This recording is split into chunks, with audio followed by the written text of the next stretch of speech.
Hai teman-teman, saya akan menjelaskan sedikit dampak negatif iptek dalam aspek di bidang hukum pertahanan dan keamanan.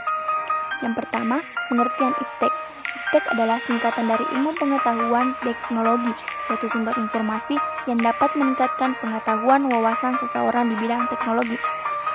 Adapun pengertian hukum merupakan peraturan yang berupa norma dan sanksi yang dibuat untuk mengatur tingkah laku manusia, menjaga ketertiban, keadilan, mencegah terjadinya kekacauan. Dan ada pula pengertian ketahanan dan keamanan sebagai kondisi dinamik kehidupan, pertahanan dan keamanan bangsa Indonesia yang berisi keuletan dan ketangguhan yang mengandung kemampuan mengembangkan kekuatan nasional di dalam menghadapi dan mengatasi segala ancaman. Dampak iptek khususnya di bidang pertahanan dan keamanan atau militer perlu diantisipasi perkembangannya karena di satu sisi dapat membawa dampak kebaikan dan dampak buruk. Dampak negatif dari pertahanan dan keamanan. Pertama, penyalahgunaan satelit oleh para teroris seperti melacak kondisi tempat mereka melakukan kejahatan.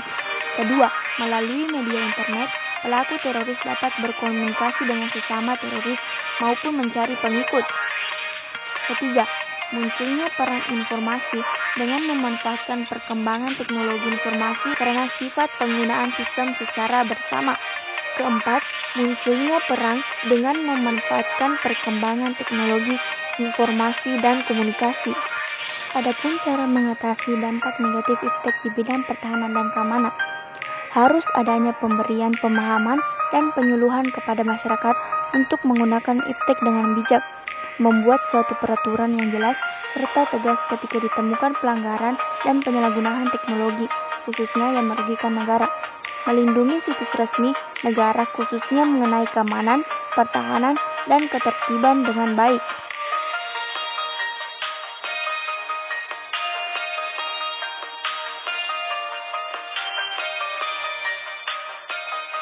Sebagai kesimpulannya, adanya perkembangan iptek di bidang pertahanan dan keamanan dapat merugikan suatu negara, namun juga berbanding lurus dampak positif yang dirasakan oleh negara-negara maju.